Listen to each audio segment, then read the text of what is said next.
Back to ultra brains academy. So last lecture में हम लोगों ने क्लोरोप्लास्ट के बारे में डिस्कस किया था। होपफुली आपको अच्छे से क्लियर हो चुका होगा, right? And again I am telling, if you have any ambiguity और any confusion, let me know in the comment section. So today we will be discussing skeleton of the cell. Now what is meant by skeleton of a cell? I means cytoskeleton.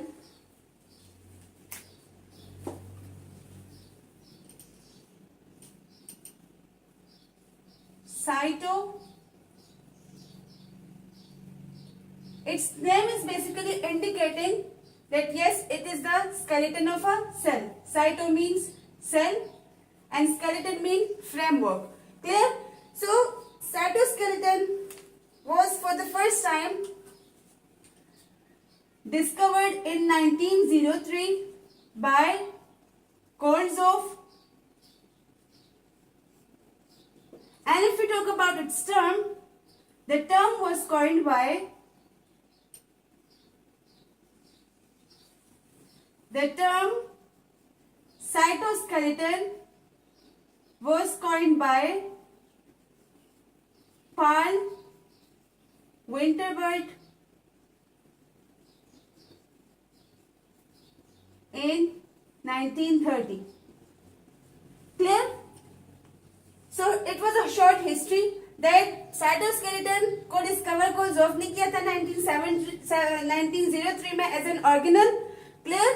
And the term was coined by Winterburt in 1930. Now what is cytoskeleton?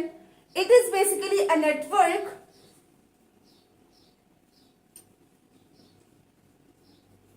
cytoskeleton is a network. Cytoskeleton को आप ऐसे समझ सकते हैं जिस तरह हमारी body का स्केलेटन है। क्लियर? हमारी बॉडी में स्केलेटन है जो कि हमारी बॉडी को एक फ्रेमवर्क प्रोवाइड कर रहा है, एक शेप प्रोवाइड कर रहा है, सपोर्ट प्रोवाइड कर रहा है, जो हमें मूवमेंट में हेल्प करवा रहा है। क्लियर? तो इसी तरह का साइटोस्केलेटन जो है वो हमारे स्केलेटन है, लेकिन हमारे सेल का स्केलेटन है, जो कि इसको शेप प्रोवाइड करता है, सपोर्ट प्रोवाइड करता है, फ्रेमवर्क प्रोवाइड करता है। और इसके ऑर्गेनल्स सेल में हमारे पास एक स्पेसिफिक, एक खास किस्म का मूवमेंट होता है जो कि आगे हम डिस्कस कर रहे हैं। तो उस मूवमेंट में वो मूवमेंट जो है वो ऑर्गेनल्स के लिए बहुत ज्यादा इंपॉर्टेंट होता है to work there to function properly. Clear?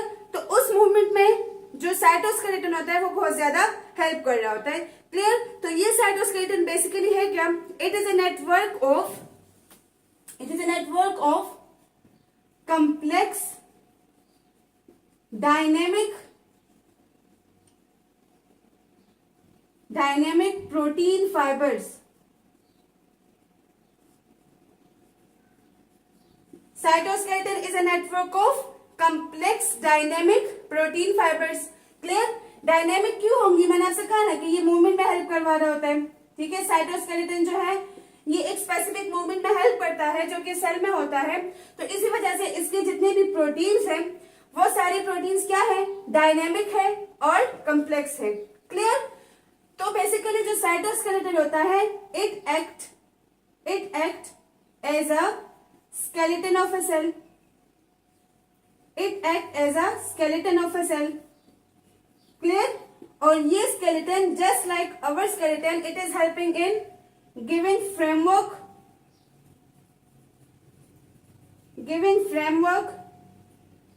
giving support, shape to cell.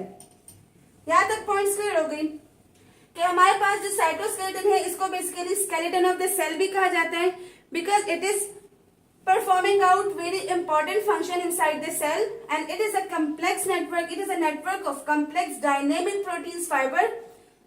It is helping in movement. That's why the proteins of which it is made are basically dynamic in nature, right? So it acts as a skeleton of a cell. It is helping in framework, support and shaping. Clear? And similarly movement. और अगर इसके history की हम बात करें तो 1903 में कोल्ज़ोफ ने इसको डिस्कवर किया था। क्लियर? और इसके लिए जो टर्म कॉइन किया था, साइटोस्केलेटन का जो टर्म कॉइन किया था, तो वो किसने किया था? पॉल विंटरबर्ट ने 1903 में। यहां तक आपको सारी पॉइंट्स क्लियर हो गई? ओके। अब इसके अलावा इसमें जो मेन प्रोटीन्स हैं, जो मेन प्रोटीन्स है साइटोस्केलेटन में, वो कौन कौन सी हो सकती हैं? जो मेन प्रोटीन्स है साइटोस्केलेटन में, पूरा क्या है, एक प्रोटीनिशियस स्ट्रक्चर है जो कि डिफरेंट प्रोटीन से बना हुआ है। तो वो प्रोटीन हमारे पास कौन कौन सी है? Tubulin, actin, myosin and tropomyosin. और भी इसमें बहुत सारे प्रोटीन जो है वो प्रेजेंट है, ठीक है, लास्ट में हम डिस्कस करेंगे, जिनका अपना एक इंपॉर्टेंट फंक्शन होता है। But these four are the main protein, main structural protein which is giving it structure and which is helping it in performing its function. Clear? Now if we talk about the structure, of cytoskeleton,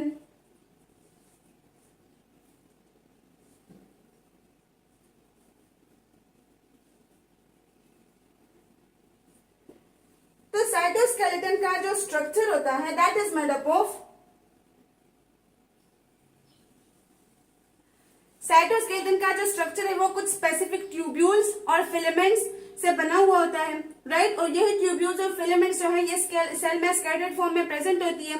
इन्होंने एक network, एक जाल सा बनाया होता है जो कि अपना फंक्शन जो परफॉर्म कर रहा होता है। इसका फंक्शन क्या है? फ्रेमवर्क प्रोवाइड करना, शेप प्रोवाइड करना, सपोर्ट प्रोवाइड करना, सेल को और स्पेशली मूवमेंट में हेल्प करवाना। क्लियर? तो ये हमारे पास बना है माइक्रोट्यूब्यूल से,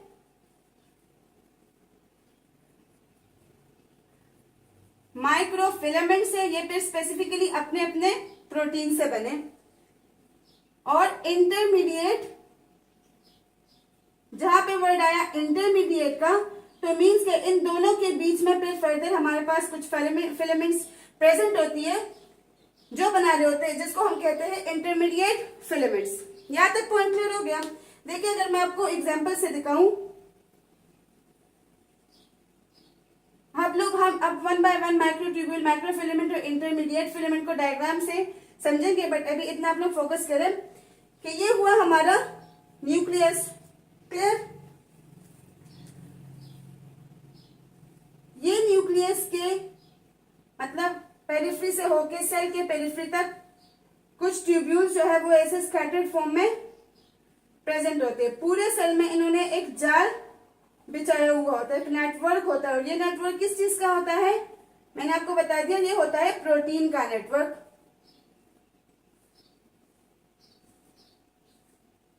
क्लियर? इस किस्म का एक पूरा नेटवर्क होता है प्रोटीन फाइबर्स का। और ये प्रोटीन्स कौन सी होंगी? Tubulin, actin, myosin, tropomyosin.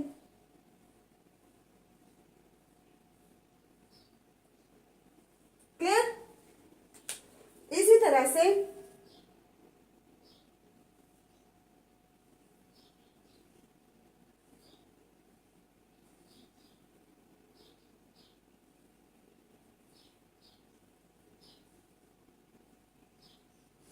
इस किस्म के आपको क्या मिलेंगी?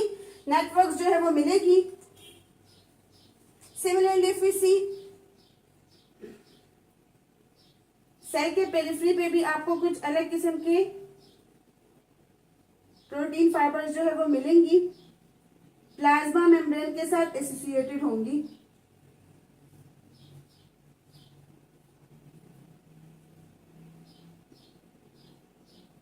राइट? तो आप लोग साइटोस्केलेटन को इनसाइड द सेल कुछ इस किस्म का इमेजिन कर सकते हैं, राइट, जिसमें पूरा एक नेटवर्क जो है प्रोटीन फाइबर्स का बना हुआ होता है। और ये प्रोटीन फाइबर जो है ये पूरे सेल को एक फ्रेमवर्क प्रोवाइड कर रहे होते हैं। सो नाउ अगर हम इसको लेबल करें तो ये हुए हमारे पास माइक्रो फिलामेंट्स। क्लियर? जो पेरिफ्री पे आपको नजर आ रहे हैं ये हुए माइक्रोट्यूब्यूल्स।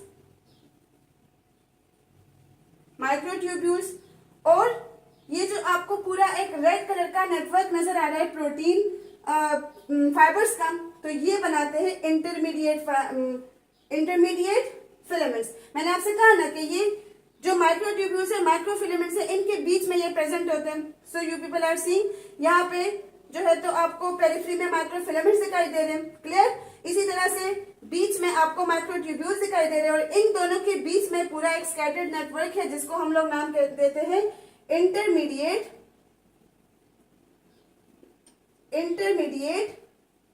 फिलामेंट्स का, क्लियर। तो ये हमारे पास एक सिंपल स्ट्रक्चर था, साइटोस्केलेटन था, जिसमें अब हम लोग simply one by one microtubule, then microfilament और इंटरमीडिएट फिलामेंट को डिस्कस करने वाले। तो यहाँ तक सारी पॉइंट्स आपको क्लियर हो गई कि साइटोस्केलेटन को हम लोग स्केलेटन ऑफ द सेल भी कहते हैं। 1903 में कोर्ज़ोफ आए जिन्होंने इसको जो है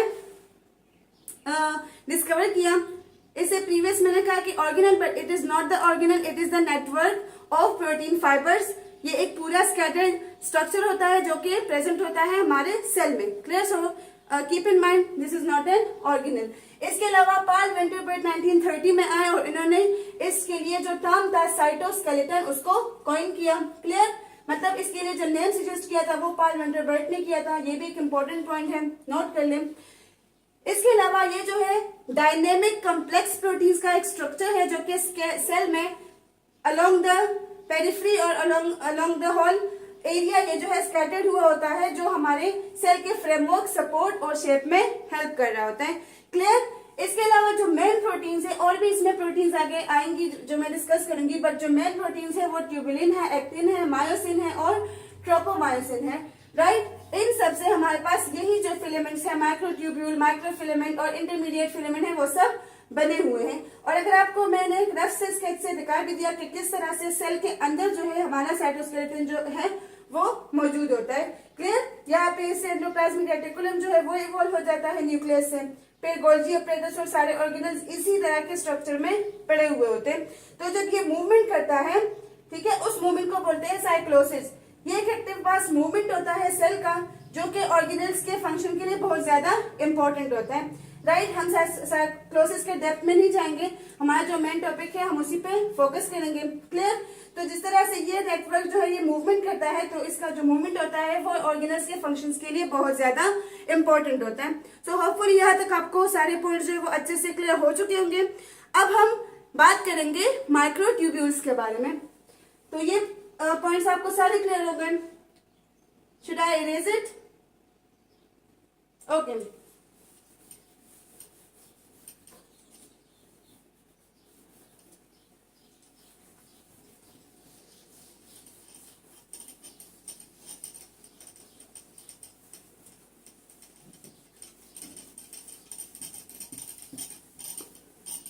Let me check out the video. Okay, so let's talk about the structure of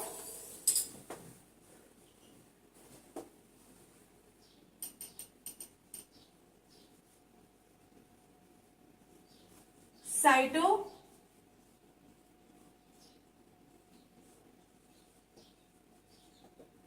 तो आप लोग को साइटोस्केलेटन के बारे में छोटा मोटा जो आपकी अंडरस्टैंडिंग थी वो डेवलप हो गई।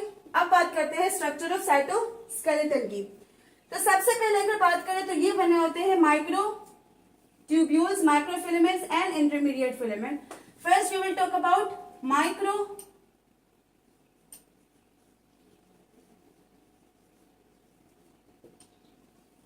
ट्यूब्यूल्स। तो पहले हम इसका बनाएंगे स्ट्रक्चर।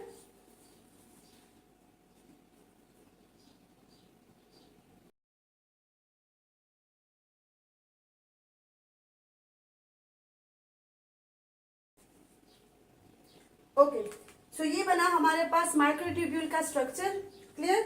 यहाँ पे मैंने आपको जो डिफरेंट उससे दिखाया है तो इसको हम कहेंगे, क्योंकि हमारे पास जो माइक्रोट्यूब्यूल है वो बना होता है ट्यूबुलिन प्रोटीन से। आगे मैं डिटेल्स आपको दे रही हूँ, फर्स्ट आप लोग डायग्राम को समझें। ये है हमारे पास अल्फा ट्यूबुलिन, मतलब अल्फा ट्यूबुलिन से ये वाला बना हुआ होता है। और सेकेंड वाला जो होता है, जो सेकेंड वाला होता है पूरा एक रो वो बना होता है बीटा ट्यूबुलिन से, क्लियर।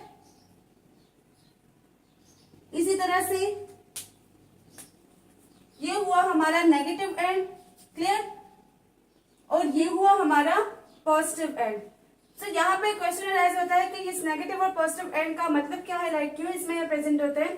तो ये इसीलिए प्रेजेंट होते हैं कि इनका जो नेगेटिव एंड होता है, मैंने आपसे कहा ना कि ये फ्रेमवर्क प्रोवाइड कर रहा होता है सेल को, तो ये नेगेटिव जो एंड होता है ये ऑर्गेनल्स और स्ट्रक्चर, सेल के जितने स्ट्रक्चर्स है उनके साथ बाइंड हुआ होता है, और ये जो पॉजिटिव एंड है इससे फर्दर क्या हो रही होती है, इस ट्यूबुलिन की, इस माइक्रोट्यूब्यूल की ग्रोथ जो है वो हो रही होती है। सो पॉजिटिव एंड से ये ग्रो कर रहा होता है, और नेगेटिव एंड जो है इसका वो ऑर्गेनल्स के साथ, स्ट्रक्चर्स के साथ अटैच होता है ताकि उसको क्या करे, उसको सपोर्ट प्रोवाइड करे। क्लियर। तो अल्फा ट्यूबुलिन और बीटा ट्यूबुलिन की आपको समझ आ गई। इसी तरह से इसके अंदर कुछ स्टिकी सब्सटेंस भी प्रेजेंट होते हैं, लिक्विड, उसको हम लोग बोलते हैं ल्यूमेन। और इसी तरह से मैंने आपसे कहा कि ये ट्यूबुलिन प्रोटीन से बना होता है, बट यहाँ पे कुछ और प्रोटीन्स जो है वो भी इसके साथ अटैच होती हैं, कुछ इस फॉर्म में। तो उन प्रोटीन के भी अपने अपने नाम हैं। क्लियर। जैसे कि अगर इस प्रोटीन की मैं बात करूं, ओवरऑल अगर हम देखें तो ये बना होता है ट्यूबुलिन प्रोटीन से। क्लियर। मैंने आपसे कहा ना, देखिए अल्फा ट्यूबुलिन से एक वो बनता है और दूसरे से दूसरा जो है वो बीटा ट्यूबुलिन, लेकिन ओवरऑल जो स्ट्रक्चर है वो बना होता है ट्यूबुलिन प्रोटीन से। क्लियर। तो ये हुआ हमारा काइनेसिन, ये बना होता है काइनेसिन प्रोटीन से। इसी तरह से ये बना होता है डायनीन प्रोटीन से। These all are protein in nature. ये सारे क्या है, ये सारे प्रोटीन है नेचर में। क्लियर। तो आपको अल्फा ट्यूबुलिन का जो स्ट्रक्चर है वो अच्छे से क्लियर हो गया। इसी तरह से अगर हम इसके डायमीटर की बात करें तो ये हमारे पास 25 नैनोमीटर इन डायमीटर होता है। क्लियर। इसका साइज भी मैंने आपको बता दिया। इसके अलावा ये अल्फा ट्यूबुलिन और बीटा ट्यूबुलिन जो है इसमें एक एक रो जो है वो प्रेजेंट होता है। क्लियर। डायनिन का बता दिया, और इसके अलावा मैंने आपको काइनेसिन का बता दिया कि ट्यूबुलिन प्रोटीन के अलावा इसमें डायनिन और काइनेसिन प्रोटीन जो है वो भी यूज होते हैं। आगे फंक्शन में हम डिस्कस करेंगे कि ये जो काइनेसिन और डायनिन प्रोटीन है इनके बेसिकली क्या फंक्शन होते हैं। सो अगर आप लोग अब इस स्ट्रक्चर को देखें तो ये हमारे पास long unbranched slender like structure होता है। क्लियर। किस चीज का स्ट्रक्चर, माइक्रोट्यूब्यूल का स्ट्रक्चर। क्लियर। माइक्रोट्यूब्यूल का जो स्ट्रक्चर होता है वो हमारे पास अनब्रांच स्लेंडर लाइक स्ट्रक्चर होता है, जो कि बना हुआ होता है ट्यूबुलिन प्रोटीन से। क्लियर। कि कौन से प्रोटीन से बना होता है, ट्यूबुलिन से, राइट। और इसके अलावा अगर हम इसकी एक और प्रॉपर्टी भी आपको मैं बता दूं तो ये क्या होता है, थिक होता है। क्लियर। इसके बाद एक दूसरा फिलामेंट जो है वो आ रहा है जो कि पूरे साइटोस्केलेटन का थिनेस्ट या फिर नैरोवेस्ट फिलामेंट होता है, लेकिन इसकी अगर हम बात करते हैं ये थिक भी होता है, स्टिफ। क्लियर। या फिर इसको हम टफ भी कह सकते हैं। टफ स्ट्रक्चर होता है और बना होता है किस चीज से, ट्यूबुलिन प्रोटीन से। और मैंने आपको दिखा दिया इससे पहले डायग्राम में कि किस तरह से ये सेल में प्रेजेंट होते हैं। सो हम लोगों ने माइक्रोट्यूब्यूल के बारे में डिस्कस किया, उसके बारे में आपको पॉइंट्स जो है वो सारे क्लियर हो चुके होंगे। मैंने साथ में माइक्रोफिलामेंट जो है वो भी काफी डिटेल में समझाया, बट अनफॉर्चुनेटली वीडियो स्टॉप हो चुका था, एंड दैट्स ओके। हम दोबारा जो है इसको स्टार्ट करेंगे। सो माइक्रोट्यूब्यूल की जितनी सारी कहानी थी आपको अच्छे से क्लियर हो गई। अब बात करते हैं माइक्रोफिलामेंट के बारे में।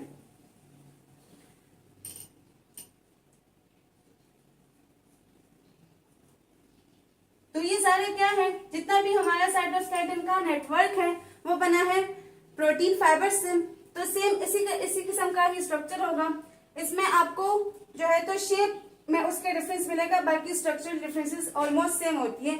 और एक इसमें ये होगा कि ये जो डिफरेंट प्रोटीन्स हैं, तो प्रोटीन्स जो है वो आपको हर एक फिलामेंट में या ट्यूब्यूल में डिफरेंट दिखाई देंगे। मतलब जो माइक्रोट्यूब्यूल है वो बना होता है ट्यूबुलिन प्रोटीन से, इसी तरह जो माइक्रोफिलामेंट है वो बना होता है एक्टिन प्रोटीन से। तो ये प्रोटीन डिफरेंसेस आपको मिलेंगी या इसके शेप की डिफरेंसेस मिलेंगी, बाकी तकरीबन ये सब सेम होती है, क्योंकि पूरा एक नेटवर्क है प्रोटीन फाइबर का जो कि अराउंड द होल सेल जो है क्या हुआ होता है, स्कैटर्ड हुआ होता है। सो अब बात करते हैं माइक्रोफिलामेंट के बारे में। इसके स्ट्रक्चर को अगर हम ड्रॉ करें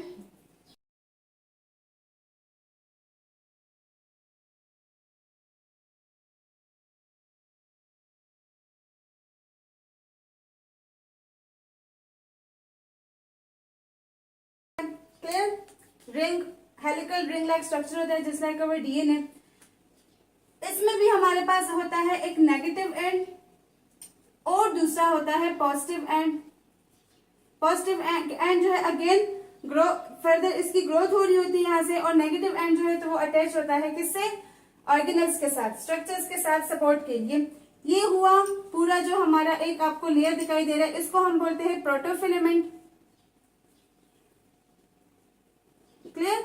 इसी तरह से अगर मैं आपको बताऊं, अच्छा एक इंपॉर्टेंट पॉइंट, यहाँ पे भी आपको काइनेसिन और जो डायनिन प्रोटीन्स है वो यहाँ भी आपको अटैच दिखाई देंगे। क्लियर। काइनेसिन और डायनिन प्रोटीन्स जो है वो यहाँ पे भी आपको दिखाई देंगे। इसके अलावा अगर एक इस फिलामेंट को हाईलाइट करके मैं आपको दिखाऊं तो इस एक को हम लोग क्या बोलते हैं, एक्टिन सब यूनिट। एक्टिन सब यूनिट जो है इसको बोलते हैं। क्लियर। इसके अलावा अगर इसके डायमीटर की हम बात करें, अगर इसके डायमीटर की हम बात करें तो ये हमारे पास 7 नैनोमीटर डायमीटर होता है। क्लियर। इससे पहले हम लोगों ने जो डिस्कस किया माइक्रोट्यूब्यूल वो कितना था, 25 नैनोमीटर। क्लियर। तो protofilament, actin subunit, negative positive end, इन सब चीजों के बारे में मैंने आपको बता दिया। ओके, तो अब माइक्रोफिलामेंट जो है ये नैरोवेस्ट या फिर थिनेस्ट फिलामेंट होता है साइटोस्केलेटन का, जिसका डायमीटर कितना होता है, 7 नैनोमीटर। बना हुआ होता है कौन से प्रोटीन से, एक्टिन प्रोटीन से बना हुआ होता है। क्लियर। एक्टिन के सब यूनिट से बना हुआ होता है। क्लियर। इसके अलावा ये हेल्प कर रहा होता है साइक्लोसिस में। साइक्लोसिस क्या है, एक एक्टिव मास मूवमेंट है, एक्टिव मास मूवमेंट है सेल ऑर्गेनल्स का। और इन केस ऑफ अमीबा, अमीबा क्या है, एक प्रोटिस्ट है। अमीबा में क्या कर रहा होता है, अमीबा में बेसिकली ये सीडोपोडिया की फॉर्मेशन में हेल्प कर रहा होता है। नाउ व्हाट इज सीडोपोडिया, आप सबको पता होगा कि ये क्या है, फाल्स फीड, जिसको हम लोग फाल्स फीड भी बोलते हैं। क्लियर। तो इसमें भी अमीबा में ये हेल्प कर रहा होता है। So this is all about microfilament. Structure भी मैं आपको दिखा दिया, ये नैरोवेस्ट या थिनेस्ट फिलामेंट होता है। ठीक है, सबसे नैरो होता है, थिन होता है। इससे पहले जो माइक्रोट्यूब्यूल था तो वो क्या था, वो थिक था और वो स्टफ या स्टिफ भी था। क्लियर। टफ सा स्ट्रक्चर था। साइक्लोसिस में हेल्प कर रहा होता है, that is the active mass movement of cell. और इसके अलावा अमीबा में, in case of amoeba it is helping in pseudopodia और फास्फीड फॉर्मेशन। सो ये सारा जो किस्सा था माइक्रोफिलामेंट के बारे में था। Now let's discuss intermediate filaments. Intermediate filaments, जहां पे वर्ड आया इंटरमीडिएट का, means this is something present in between. Clear. तो माइक्रो जो फिलामेंट्स होते हैं, सबसे पहले अगर मैं आपको बता दूं, इन दोनों के स्ट्रक्चर्स का अच्छे से आपको क्लियर हो गया। ओके, तो इन दोनों स्ट्रक्चर्स के बीच में हमारे पास कुछ फिलामेंट्स प्रेजेंट होते हैं between micro tubules and micro filaments, ये प्रेजेंट होता है। ये भी हमारे पास कॉम्प्लेक्स फाइब्रस प्रोटीन से बना हुआ होता है। कॉम्प्लेक्स फाइबर प्रोटीन से बना हुआ होता है। और ये जो प्रोटीन्स होती है, these proteins are basically acidic और we can say they are non contractile in nature. जब हम बायोमोलिक्यूल वाले चैप्टर को स्टार्ट करेंगे, वहां पे प्रोटीन से रिलेटेड आपको हर डिटेल मिलेगा। क्लियर। इसकी डिफरेंट कैटेगरीज, इसका structure, each and everything will be covered.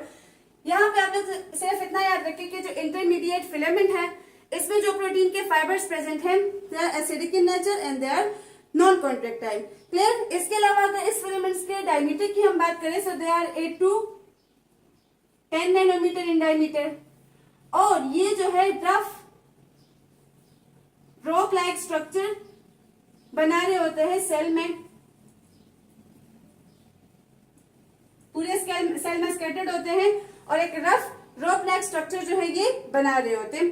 Clear. इसके अलावा अगर इसके फंक्शंस की मैं बात करूं, तो ये सेल को हेल्प करवा रहा होता है फिजिकल स्ट्रेस से बचाने में, फिजिकल स्ट्रेस से बचाने में सेल को हेल्प करवा रहा होता है। और अगर ये फिजिकल स्ट्रेस से सेल को बचा रहा है तो मीन्स ये मैकेनिकली क्या करेगा, सेल को स्ट्रेंथ प्रोवाइड करेगा। और ये मैंने आपको स्टार्ट में भी बताया कि ये सेल को क्या कर रहा होता है, सपोर्ट प्रोवाइड कर रहा होता है, फ्रेमवर्क प्रोवाइड कर रहा होता है, स्ट्रेंथ प्रोवाइड कर रहा होता है। प्रोटीन का एक नेटवर्क होता है जो कि सेल को सारे जो है ये सारे फंक्शन जो है सेल के लिए परफॉर्म आउट कर रहा होता है। इसके अलावा ये जो है ऑर्गेनल्स को भी एंकर करने में हेल्प करता है, उनकी एंकरेज में हेल्प करता है, इनको एक दूसरे के साथ जोड़े रखता है। और किस तरह से जोड़े रखता है, जिस तरह मैंने सिखाया ना कि पॉजिटिव नेगेटिव एंड जो है तो वो अटैच होता है किसके साथ, स्ट्रक्चर्स के साथ, डिफरेंट ऑर्गेनल्स के साथ। और जो पॉजिटिव एंड होता है तो उससे फर्दर इसका जो एक प्रोटोफिलामेंट होता है तो वो क्या कर रहा होता है, उससे उसकी ग्रोथ हो रही होती है। तो यहाँ तक आपको जो साइटोस्केलेटन है उसका स्ट्रक्चर अच्छे से क्लियर हो चुका होगा। माइक्रोट्यूब्यूल्स, माइक्रोफिलामेंट्स और इंटरमीडिएट फिलामेंट्स, इन सब के बीच आपको डिफरेंस जो है वो अच्छे से क्लियर हो चुका होगा, इसके स्ट्रक्चर से रिलेटेड, इसके डायग्राम से रिलेटेड और इसके फंक्शन से रिलेटेड। तीनों जो है सेल में डिफरेंट फंक्शंस जो है वो परफॉर्म कर रहे होते हैं। क्लियर। अब बात करते हैं ओवरऑल जो हमारा साइटोस्केलेटन है उसके ओवरऑल क्या क्या फंक्शंस जो है वो सेल में है। Beside this giving support, giving framework, protection, helping in movement, ये सेल के कुछ इंपॉर्टेंट स्ट्रक्चर्स बना रहा होता है, कुछ बहुत ही इंपॉर्टेंट स्ट्रक्चर जो है ये सेल के बना रहा होता है। तो चले अब इसके बाद हम उसको डिस्कस करते हैं।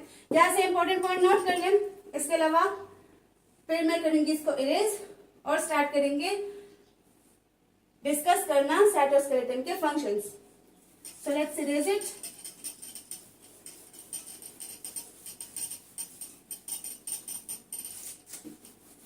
डायग्राम की आपको अच्छे से अंडरस्टैंडिंग हो गई, इनके बीच डिफरेंस अच्छे से क्लियर हो गया। If you have any doubt again I am telling, let me know in the comment section. Okay,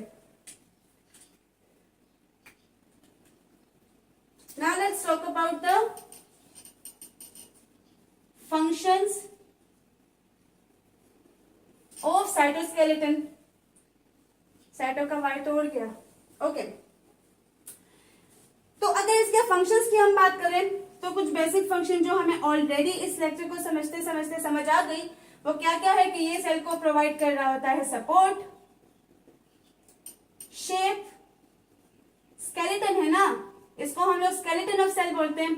तो स्केलेटन हमारा क्यों है, क्योंकि उसने हमें एक प्रॉपर शेप दिया होता है, शेप प्रोवाइड कर रहा होता है, सेल के एक इंपॉर्टेंट मूवमेंट में हेल्प करवा रहा होता है, that is cyclosis. Clear. Organelles को एंकर कर रहा होता है, ऑर्गेनल्स को एंकर कर रहा होता है, फ्रेमवर्क प्रोवाइड कर रहा होता है, and most important mechanical strength provide करता है सेल को, मैकेनिकल स्ट्रेंथ प्रोवाइड कर रहा होता है सेल को। ये तो थी इसकी कुछ basic functions. Clear. Shape, support provide करना, प्रोटेक्शन प्रोवाइड करना, फ्रेमवर्क प्रोवाइड करना, ऑर्गेनल्स को एंकर करना, साइक्लोसिस जैसे एक्टिव मास मूवमेंट में हेल्प करवाना और मैकेनिकल स्ट्रेंथ प्रोवाइड करना। इसके अलावा ये कुछ फॉर्मेशन करता है, कुछ स्पेसिफिक स्ट्रक्चर्स की ये सेल में फॉर्मेशन करता है। क्लियर। तो उसमें सबसे पहले हमारे पास आता है formation of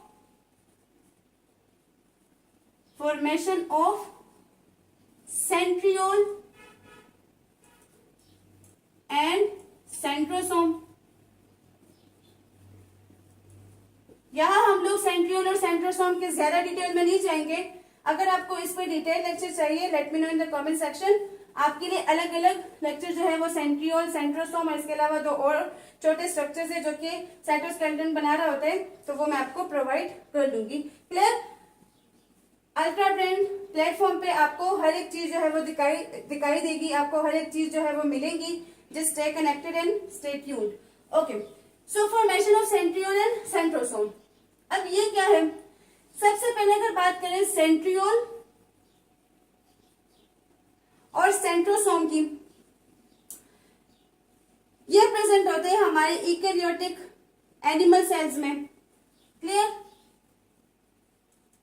eukaryotic animal cells में इस तरह एनिमल सेल्स में प्रेजेंट होते हैं। ये आपको दिखाई देंगे कुछ फंगल सेल्स में भी। जो लोअर प्लांट्स है लाइक वी हैव एल्गी, तो एल्गी में भी ये आपको दिखाई देंगे। Otherwise they are absent in higher plants. और इसके बिहाइंड भी एक बहुत ही सिंपल सा रीजन है कि हायर प्लांट्स में सेंट्रियोल्स क्यों एब्सेंट होते हैं। आप लोगों ने सर्च करना है, मुझे कमेंट में बताना है कि हायर प्लांट्स में सेंट्रियोल्स जो है वो क्यों एब्सेंट होते हैं। Now let's differentiate between the centrosome and centriole. ये सेल के अंदर कुछ इस किस्म का स्ट्रक्चर प्रेजेंट होता है। क्लियर? न्यूक्लियस के नजदीक, near to the nucleus. Let me check out the video. Okay, और ये इसके अंदर दो स्ट्रक्चर्स प्रेजेंट होती है, एक दूसरे के साथ बिल्कुल 90 डिग्री पे परपेंडिकुलर। अब आप कहेंगे मैम आपने तो मैथ्स निकाल लिया इसमें, तो ऑब्वियस सी बात है, these all are the branches of science knowledge, तो आपको ये सब इंटरकनेक्टेड ही दिखाई देंगी। वैसे मैथ्स के का कंटेंट जो है वो भी आपको इस प्लेटफॉर्म पर मिलेगा। तो ये हमारे पास इसके अंदर दो स्ट्रक्चर्स प्रेजेंट होते हैं एक दूसरे से बिल्कुल परपेंडिकुलर 90 डिग्री पे। तो ये जो हमारा स्फेरिकल स्ट्रक्चर है इसको बोलते हैं सेंट्रोसोम, जिसके अंदर एक लिक्विड सब्सटेंस भी प्रेजेंट होता है जिसको बोलते हैं काइनोप्लाज्म। इंपॉर्टेंट टर्म्स है, नोट इट डाउन। और ये जो एक दूसरे के साथ परपेंडिकुलर स्ट्रक्चर्स प्रेजेंट है इसको हम लोग बोलते हैं सेंट्रियोल्स। क्लियर? इसको हम क्या बोलते हैं? सेंट्रियोल्स बोलते हैं। तो बेसिकली यही जो सेंट्रियोल्स होते हैं ये हेल्प करवा रहे होते हैं हमारे सेल डिवीजन में। मैंने आपसे कहा इस वाले लेक्चर में हम ज्यादा डिटेल में नहीं जाएंगे, आप लोग सिर्फ इतना कॉन्सेप्ट को समझे कि cytoskeleton beside these functions, strength और मैकेनिकल, ये सब जो है ना ये पूरा ये आपके मैकेनिकल स्ट्रेंथ में आता है। तो आप अपने एग्जाम में अगर एक मैकेनिकल स्ट्रेंथ भी प्रोवाइड करें तो उससे एग्जामिनर को पता चल जाता है कि एग्जैक्टली स्टूडेंट ने लिखा क्या है।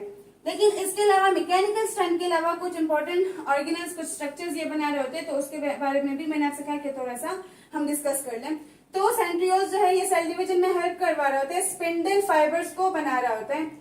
अब स्पिंडल फाइबर्स के इम्पोर्टेंस को डिनाई तो किया नहीं जा सकता सेल डिवीजन में। ये क्या कर रहा था? स्पिंडल फाइबर्स के फॉर्मेशन में हेल्प करवा रहा होता है। कौन? सेंट्रियोल। और इस सेंट्रियोल की जो है फॉर्मेशन कौन कर रहा होता है? यही साइटोस्केलेटन। ये हमारे पास बना होता है माइक्रो ट्यूब्यूल से। ये किससे बना होता है? माइक्रो ट्यूब्यूल से। क्लियर? तो ये सब आपको समझ आ गया। अच्छा, इसके अलावा ये जो काइनोप्लाज्म है, इस काइनोप्लाज्म में भी आपको अल्फा ट्यूबुलिन और बीटा ट्यूबुलिन के प्रोटीन जो है आपको दिखाई देंगे। सो सेंट्रियोल्स और सेंट्रोसोम के बीच आपको डिफरेंस जो है होपफुली अच्छे से क्लियर हो चुका होगा कि ये क्या है, इसकी फॉर्मेशन। ये कितने माइक्रोट्यूब्यूल ट्रिपलेट से बना होता है? ये 9 माइक्रो, अच्छा ये है ना 9 माइक्रोट्यूब्यूल से जो है ये बना हुआ होता है। ठीक है, 9 माइक्रोट्यूब्यूल ट्रिपलेट से ये बना हुआ होता है। क्लियर? तो ये था हमारा सेंट्रियोल और सेंट्रोसोम के बीच कुछ डिफरेंस और एक छोटा सा इंट्रोडक्शन इनका, जिनकी फॉर्मेशन कौन करवा रहा होता है? जिनकी फॉर्मेशन साइटोस्केलेटन करवा रहा होता है। Let me check out the video. Okay, इसके बीच आपको डिफरेंस जो है वो अच्छे से क्लियर हो गया। If you have any doubt late me no. तो ये सारे पॉइंट्स आप लोग को क्लियर हो गए।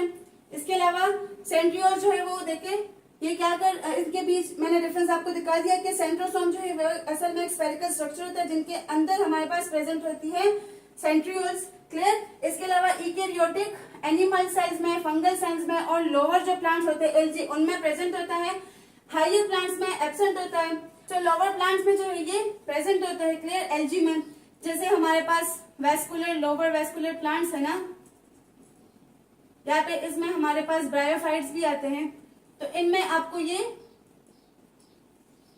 दिखाई देगी। बाकी जो हायर प्लांट्स में ये इसमें फिर ये एब्सेंट होते हैं।